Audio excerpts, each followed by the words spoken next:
Hello friends, কেমন আছেন সবাই? আজকে আপনাদের সাথে শেয়ার করব ব্ল্যাক পেপার চিকেন রেসিপি। এই রেসিপিটি কিন্তু আপনারা ভাত, রুটি, লুচি, পরোটা যে কোনো কিছুর সাথেই খেতে পারেন। তাহলে চলুন আজকে রেসিপিটি দেখে নেওয়া যাক। প্রথমে গ্যাসের মধ্যে আমি একটি কড়াই বসিয়ে নিয়ে তাতে সর্ষের তেল দিয়ে নিয়েছি। তেলটা খুব ভালোভাবে গরম হয়ে এলে তাতে আমি কেটে রাখা আলুর টুকরোগুলো দিয়ে 1 চামচ হলুদ গুঁড়ো আর 1 চামচ লবণ দিয়ে আলুগুলোকে খুব ভালোভাবে ভেজে তুলে নেব।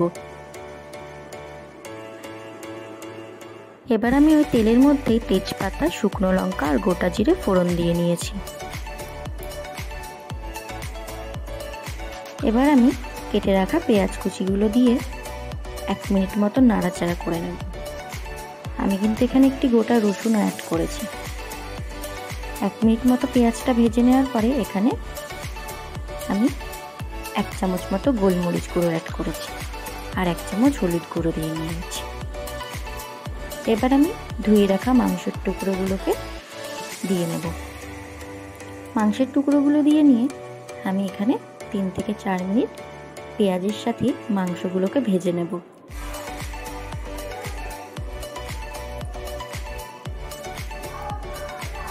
তিন থেকে 4 মিনিট মাংসগুলোকে এইভাবেই আমি ভেজেছি। এবার আমি এখানে ভেজে রাখা আলুর টুকরোগুলো দিয়ে নিয়েছি।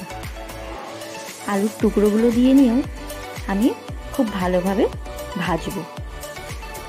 পেঁয়াজের সাথে মাংসটা ভাজলে কি হয়, পেঁয়াজের যে রসটা সেটা মাংসের মধ্যে খুব ভালোভাবে ঢুকে যায় আর মাংসটা খেতে খুব ভালো লাগে।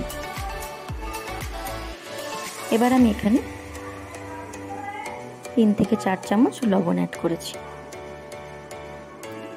লবণটা দিয়ে আমি খুব ভালোভাবে মাংসটা ভাজা করে নেব। মাংসটা প্রায় আমি ভাজা ভাজা করেই নিয়েছি। এবার আমি টমেটো, আদা, রসুন, কাঁচা লঙ্কার একটি পেস্ট বানিয়ে নিয়েছি।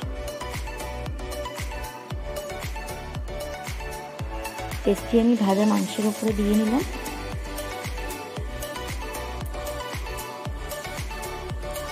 সেই বাটিটা ধুয়ে আমি জল দিয়ে নিয়েছি।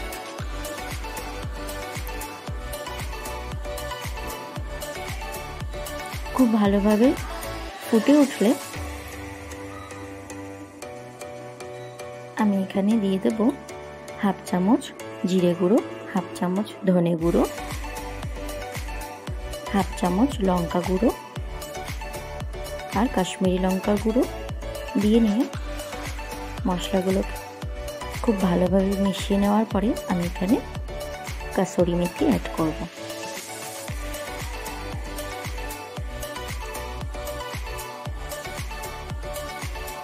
কাসুরি মেথিটা দিয়ে নিয়ে মাংসটা খুব ভালোভাবে নাড়াচাড়া করে নেব। এরপরে আমি এখানে 3 থেকে 4 চামচ টক দই অ্যাড করব।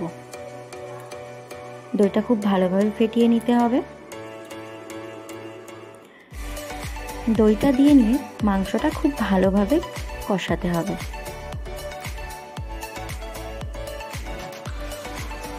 এবার আমি মাংসটাকে 4 থেকে 5 মিনিট মতো ঢাকা দিয়ে রেখেছিলাম।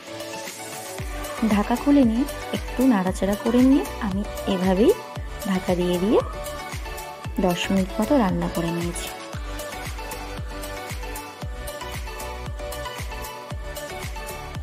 মাংসটা আমার খুব ভালোভাবে কষানো হয়ে গেছে, দেখুন।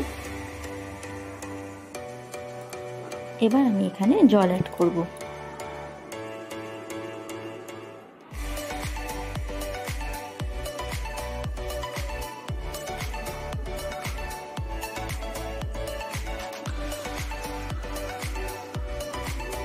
জলটা খুব ভালোভাবে ফুটিয়ে এলে আমি এখানে স্বাদ মতো লবণ দিয়ে নেব। লবণ দিয়ে নিয়ে মাংসটা আমি খুব ভালোভাবে নাড়াচাড়া করে নেব। খুব ভালোভাবে নাড়াচাড়া করে নেওয়ার পরে ওপর দিয়ে গরম মশলা গুঁড়ো ছিটিয়ে দিলেই আপনাদের কিন্তু মাংসটা পুরো রেডি।